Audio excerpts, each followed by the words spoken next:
Hello everyone, welcome to Newsline. Many happy returns. Tom Hanks gives typewriter to Massachusetts family. Story highlights family asked Tom Hanks for a vintage typewriter, and he obliged. Gift comes with a few fun conditions. This Christmas, thank you notes from the DePaster family of Wellesley, Massachusetts, will be one of a kind. They'll be typed in a serif font.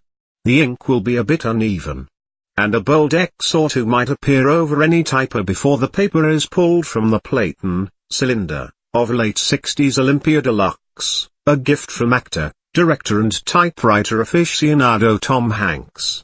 He said don't change the ribbon, Julia DePaster, 53, told on Tuesday, explaining, it adds character. The DePasters have never met Hanks, but the writing machine, well oiled and in its original box, arrived on their New England doorstep last Saturday after Julia's husband, Nick, wrote the actor, unprompted, to ask for one.